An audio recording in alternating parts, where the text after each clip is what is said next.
നമ്മുടെ പാരമ്പര്യ ജ്ഞാനത്തിന്റെ കാവൽക്കാരൻ പ്രൊഫസർ വെമ്പട്ടി കുടുംബശാസ്ത്രി, പത്മശ്രീ ജേതാവ് 2026. ഇന്ത്യയിലെ പ്രമുഖ സംസ്കൃത പണ്ഡിതനും ഭരണകാര്യ നിപുണനുമായ അദ്ദേഹത്തിന്റെ ഈ യാത്ര ഈ പുണ്യപർവ്വതങ്ങളിൽ നിന്നാണ് തുടക്കം കുറിച്ചത്. 10 വയസ്സിൽ തന്നെ തിരുമല തിരുപ്പതി ദേവസ്ഥാനം വേദപാഠശാലയിൽ വേദങ്ങൾ അഭ്യസിച്ചതോടെയാണ് ഈ യാത്രയുടെ തുടക്കം. സംസ്കൃതം ഞാൻ തിരഞ്ഞെടുത്ത വഴിയല്ല. കുട്ടിക്കാലത്ത് അച്ഛന്റെ ആഗ്രഹം പിന്തുടർന്ന ഒരു യാത്ര മാത്രമായിരുന്നു. എങ്കിലും ആ ഭാഷ എന്നെ വേഗത്തിൽ കീഴടക്കി. അതിനെ കേന്ദ്രീകരിച്ച് ജീവിതം കെട്ടിപ്പടുത്തത് എന്റെ സ്വന്തം തീരുമാനമായിരുന്നു.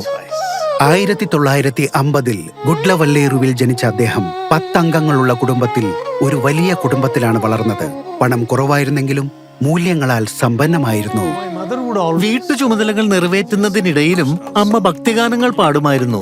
നമ്മുടെ പാരമ്പര്യങ്ങളും സംസ്കാരവും കാത്തു സൂക്ഷിക്കാൻ അച്ഛൻ അതീവ ശ്രദ്ധ പുലർത്തിയിരുന്നു.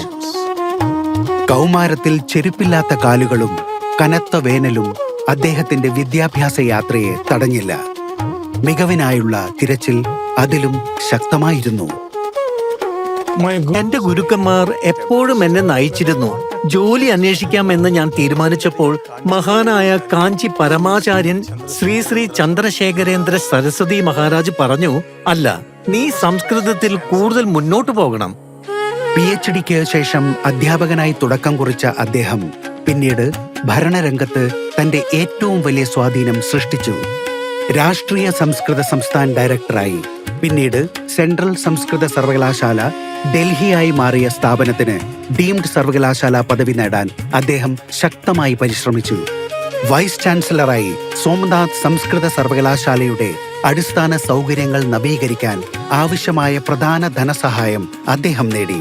ഇന്റർനാഷണൽ അസോസിയേഷൻ ഓഫ് സംസ്കൃത സ്റ്റഡീസിന്റെ പ്രസിഡന്റായി 2 കാലാവധികൾ പ്രവർത്തിച്ച പ്രൊഫസർ ശാസ്ത്രി ഏഷ്യയും ഉത്തര അമേരിക്കയും ഉൾപ്പെടെ 4 ലോക സംസ്കൃത സമ്മേളനങ്ങൾക്ക് മേൽനോട്ടം വഹിച്ചിട്ടുണ്ട്. സംസ്കൃതത്തെ കൂടുതൽ സുഗമമാക്കാൻ നടത്തിയ അദ്ദേഹത്തിന്റെ നിരന്തര പരിശ്രമങ്ങൾ പുതിയ തലമുറകളെ ഈ പുരാതന ഭാഷയെ സ്നേഹിക്കാൻ പ്രോത്സാഹിപ്പിച്ചു. 75-ാം വയസ്സിലും അദ്ദേഹം തളരാതെ മുന്നേറുന്നു. ഇപ്പോൾ അദ്ദേഹം ശ്രീ ചന്ദ്രശേഖരേന്ദ്ര സരസ്വതി വിശ്വ മഹാവിദ്യാലയത്തിന്റെ ചാൻസലറായി സേവനം ചെയ്യുന്നു. ജോലി നേടുക എന്നതിലുപരി വിഷയത്തെ സ്നേഹിച്ച് പഠിക്കുക. പഠനത്തെ ആസ്വദിക്കാൻ തുടങ്ങുന്ന നിമിഷം മുതൽ സംസ്കൃതമോ മറ്റെന്തെങ്കിലും വിഷയമോ ആകട്ടെ, നിങ്ങളുടെ വിജയം തീർച്ചയായും അനിവാര്യമാകും. പ്രൊഫസർ വെമ്പട്ടി കുടുംബശാസ്ത്രി, പത്മശ്രീ 2026.